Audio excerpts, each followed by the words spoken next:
How do you fix the iPad screen moving on its own? Let me explain it from multiple different angles and points of view. So let's get started. If you're new here, subscribe and we can get into it.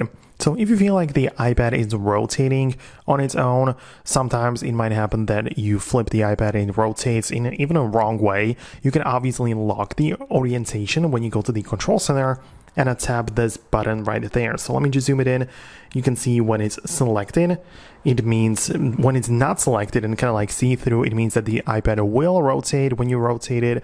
And when you go and click it like this, it's now locked and it will not rotate. So that's the first way we can do to kind of like stop from moving the screen. But there are so many other reasons why it could be happening. Then of course, make sure that the display is clean and then that there isn't really anything stuck on the top of it, because this could trigger the display and make it think that you are clicking there, and it could kind of like open up some different things and so on. So make sure to clean the display based on the official guidelines from Apple, but just make sure it's clean generally speaking. Then it might happen that it's simply a bug in the software. So if that is the case, you can just restart the iPad like this, wait for it to be turned on back again, and hopefully it will be fixed. And if not, you can always try updating the software, because, you know, that's like the old trick, which you should always do whenever there's something buggy in the software. So just make sure you see this, that the iPad is up to date and that there isn't anything else to install.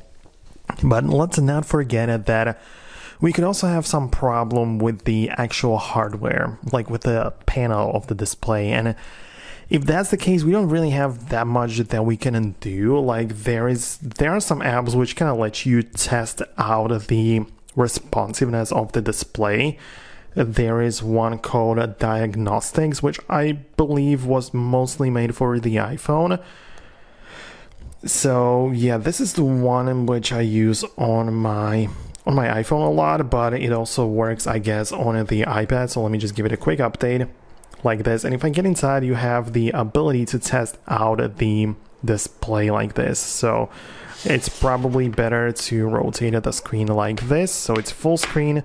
And now I can test out the digitizer, for example, right? And make sure that it like responds to every place I touch. And that way I can test out if the screen works. I can also test out the multi-touch, right? To make sure that it recognizes the multiple touches and so on. So that's like a nice way to make sure that there isn't anything faulty with the display. But hopefully at this point we have fixed the issue, or at least figured out what was causing the screen moving on its own. So I hope it helps. If there is something completely else going on, let me know about it below, but I'm gonna wrap it up. Thanks a lot, and I'll see you in the next videos as well.